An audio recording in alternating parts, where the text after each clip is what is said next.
In the bitter cold winter of February 1692, in the isolated settlement of Salem Village, Massachusetts, 9-year-old Betty Paris and her 11-year-old cousin Abigail Williams began displaying terrifying, inexplicable behavior.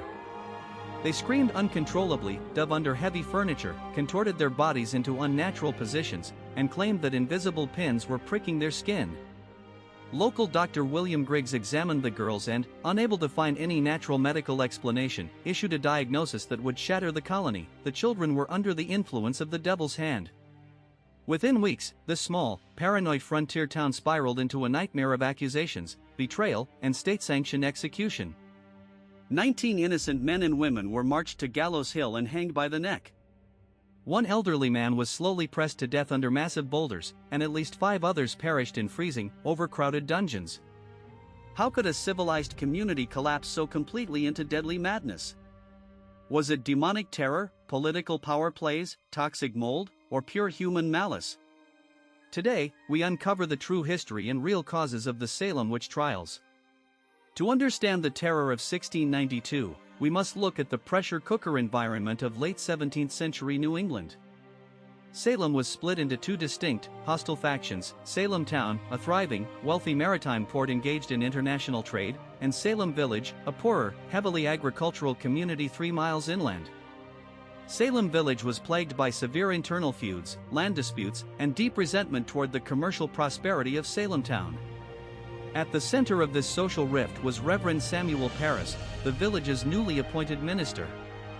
Parris was a rigid, controversial figure who demanded higher compensation and full ownership of the parsonage, deeply alienating half his congregation. Compounding this domestic tension was a pervasive sense of existential dread.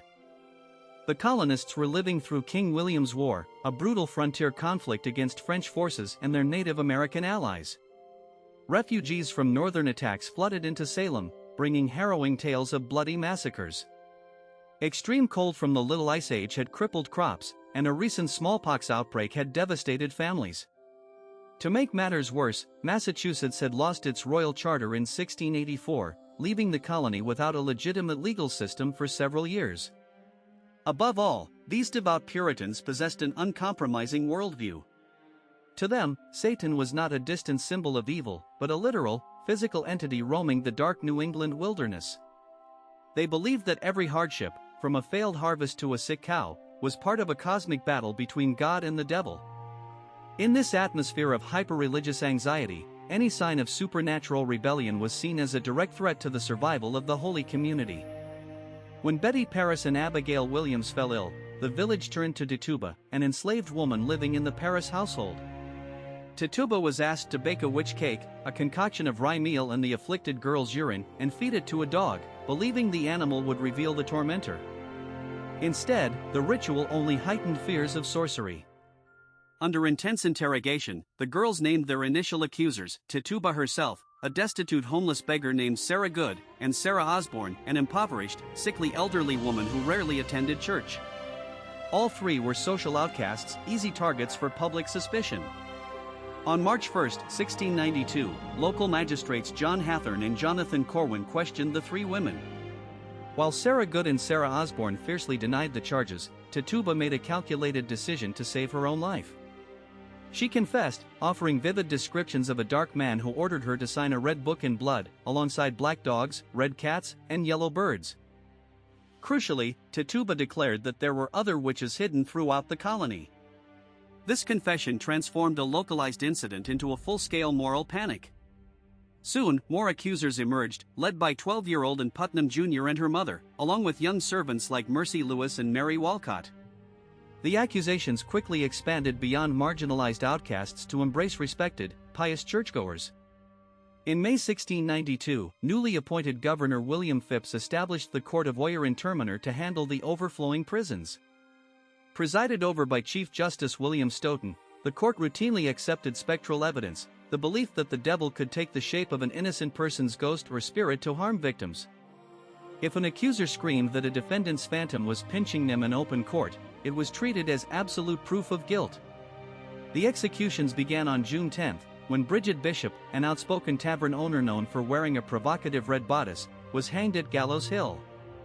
On July 19, 5 more women were executed, including 80-year-old Rebecca Nurse, a beloved matriarch whose initial acquittal was overturned after the accusers threw dramatic fits in the courtroom. On August 19, former Salem minister George Burroughs was led to the gallows. Right before his execution, Burroughs did something considered impossible for a servant of Satan. He recited the Lord's Prayer perfectly, without hesitation. The crowd was visibly shaken, yet he was hanged regardless. Perhaps the most horrific death occurred on September 19. 81-year-old Giles Corey refused to enter a formal plea, knowing that if he was convicted, his vast estate would be confiscated by the state rather than passed to his sons. To force a plea, Sheriff George Corwin subjected Corey to a legal torture called pressings. Corey was stripped naked, stretched out on the ground, and heavy stones were piled onto his chest over 3 agonizing days. His final words, growled at the executioners as his chest was slowly crushed, were simply, "More weight." He died without pleading, and his land remained in his family. By late September 1692, 19 people had been hanged, 1 pressed to death, and over 200 individuals sat in filth-ridden cells, awaiting trial or death. For over 3 centuries, historians, psychologists, and scientists have struggled to explain why an entire community succumbed to such lethal madness. One prominent medical hypothesis was proposed in 1976 by behavioral scientist Linda Caporael. She suggested that the afflicted girls suffered from convulsive ergotism, a disease caused by ingesting a toxic fungus called ergot that grows on rye crops during unusually wet spring seasons. Ergot contains chemicals structurally similar to modern LSD, causing severe muscle spasms, skin-crawling sensations, hallucinations, and gangrene. Proponents point out that the summer of 1691 was wet and cool, ideal for ergot growth, and that rye was the primary grain consumed in Salem Village. However, critics counter that ergotism fails to account for why the symptoms were so highly selective, affecting mostly young girls and occurring on command during court trials, while leaving other family members in the same households entirely unharmed.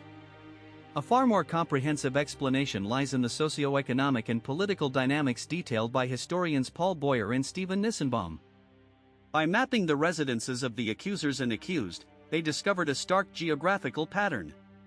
The accusers almost exclusively lived in the impoverished, agrarian western section of Salem Village, while the accused lived in the wealthy eastern section near the main road to Salem town. The trials were an explosion of latent class envy, land greed, and generational resentment. Families like the Putnams used accusations to systematically destroy political rivals like the Porters and Nurse families. Modern psychological research highlights the role of mass psychogenic illness, combined with intense war trauma. Many of the young accusers were refugees from northern Maine who had witnessed horrifying frontier atrocities during King William's War. Living in a high-stress, hyper-repressive Puritan culture that stripped young women of autonomy and taught them to fear damnation, these girls experienced severe psychological trauma. In an environment that granted accusers total authority and religious prestige, their suppressed anxieties exploded into bodily convulsions, validated and amplified by authority figures who desperately wanted to believe them. The madness finally met its match when the accusations grew too bold. In October 1692, accusers leveled charges against the wife of Governor William Phips himself, as well as Lady Mary Phips and several high-ranking clergymen. Realizing the system had spiraled completely out of control, Governor Phips stepped in. Prominent Boston minister Increase Mather published a decisive treatise arguing against spectral evidence, stating famously, "It were better that 10 suspected witches should escape, than that one innocent person should be condemned." On October 29, Governor Phips dissolved the Court of Oyer and Terminer, banned spectral evidence, and formed a new superior court. In early 1693, Phips pardoned all remaining prisoners and cleared the legal dockets. The aftermath brought deep shame to the colony. In 1697, the Massachusetts General Court declared an official day of fasting and public prayer to mourn the errors of the trials. Samuel Sewall, one of the presiding judges, stood publicly in church and confessed his guilt. In 1706, accuser Ann Putnam Jr. formally apologized to her congregation, claiming she had been deluded by Satan. Over the following decades, the Massachusetts government formally annulled the convictions, restored civil rights, and awarded financial restitution to the survivors and their heirs.